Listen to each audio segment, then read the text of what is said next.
и на вашия мобилен телефон. Това е Magic.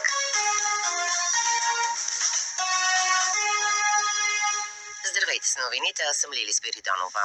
Очаква се на днешното си заседание правителството да обсъди актуализиран национален план за въвеждане на еврото в България. Министрите трябва да одобрят и няколко трансфера по бюджетите на общините.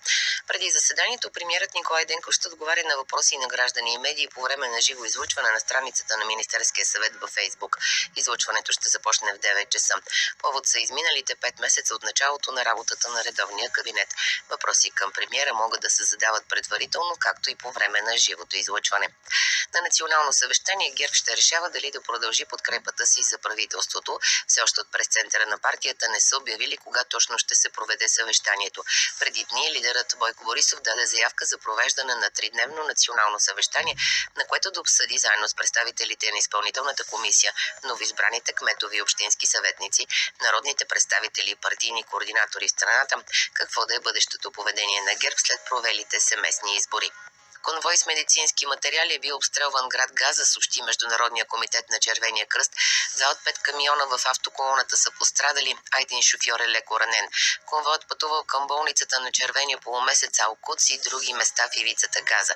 В съобщението не се уточнява кой е стрелял. Конвоят успял да достави медицински материали в болницата.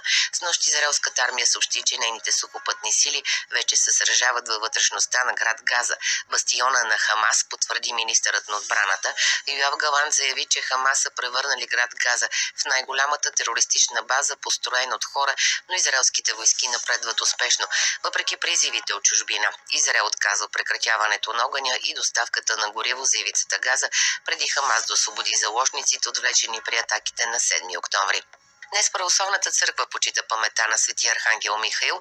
Денят е известен още като Архангел ден и обявен за празник на националната полиция. От северозапад облачността ще се увеличава и ще има валежи от дъжд, значителни на много места в западната половина от страната. В югоизточна България валежите ще са по-късно вечерта и през нощта срещу четвъртък. Там е възможно и да прегърми.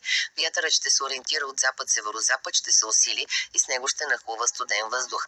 Максималните температури ще са в широки граници от 13-15 градуса в северозападна България до 23-25 градуса в югоизточните райони.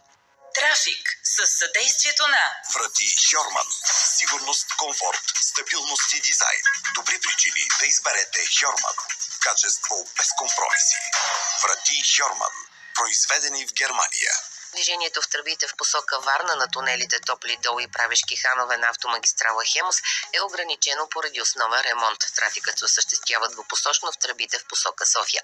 Необходимо е шофьорите да карат внимателно, да спазват правилата за движение и ограничението на скоростта до 50 км в час.